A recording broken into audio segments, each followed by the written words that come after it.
Hello grade 3, how are you? I hope you are fine. Remember last time we talked about how heat transfer among objects in contact with each other. This, for example, has hot water in it, so if I touch it, it's very hot.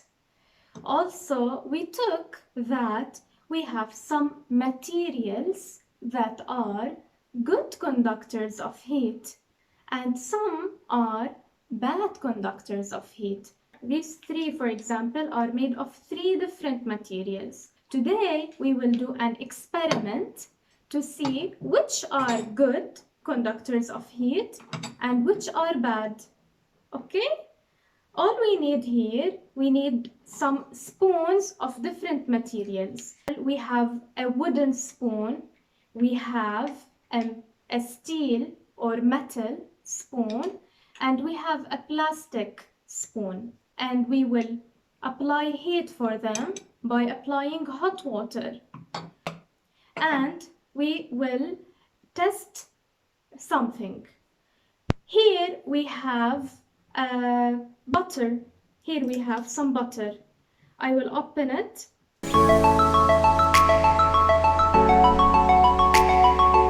I will put a little bit of butter at the top of each spoon.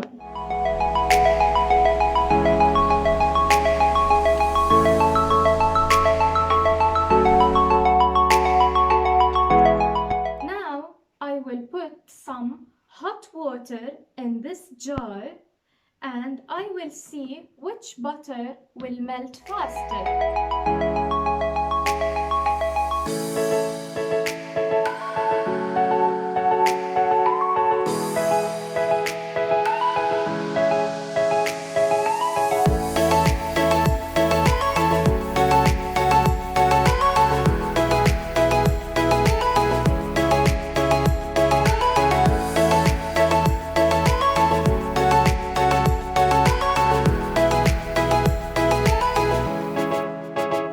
One eternity later.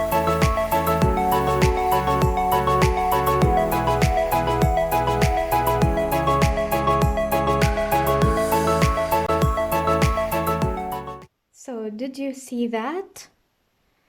You can see that the metal has conducted heat faster than the wood and the plastic. That's why the butter that was here melted before these two. Now that we have tried plastic and wood and metal, and we concluded that metal is a good conductor of heat, while wood and plastic are bad conductors of heat. Now, how about cotton?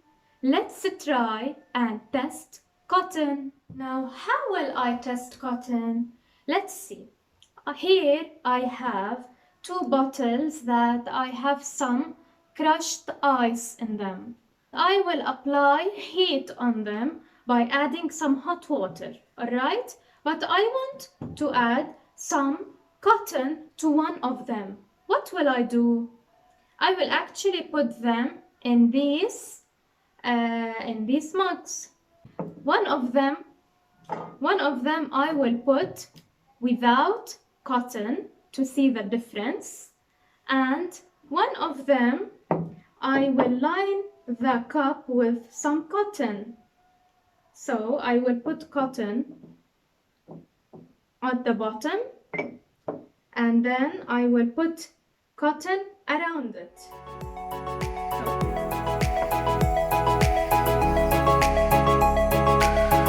So this bottle has cotton all around it.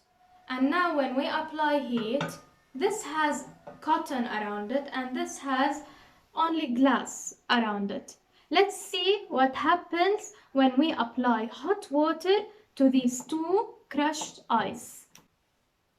So now we will put some hot water and see what will happen.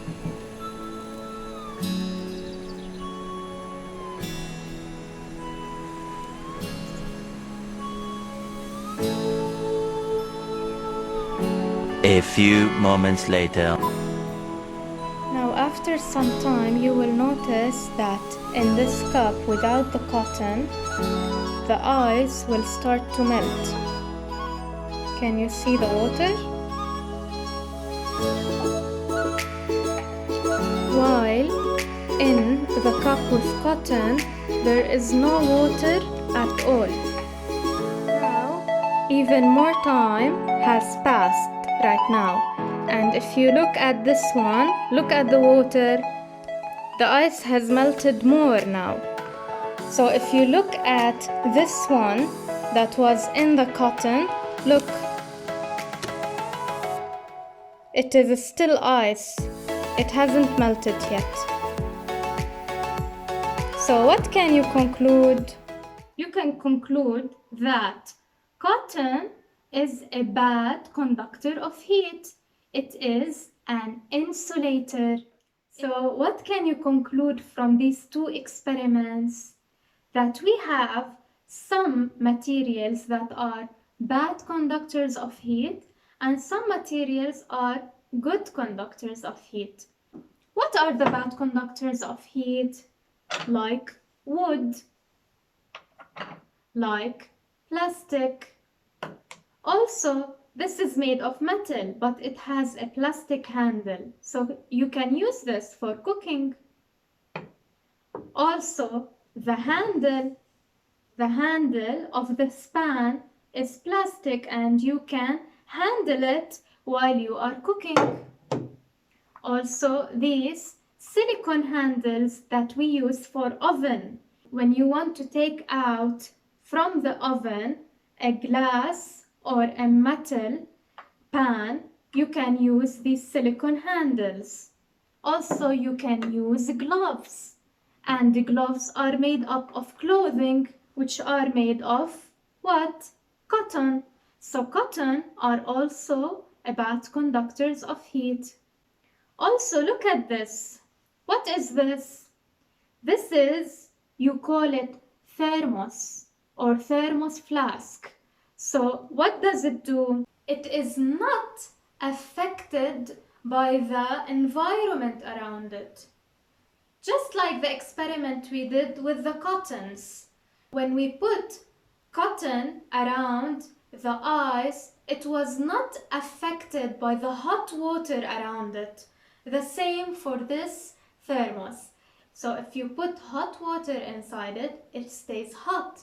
And if you put cold water inside it, it stays cold. So the material that is used to make this bottle or flask is also a bad conductor of heat. This is our lesson for today. I hope you enjoyed it, my dear students. Study well and good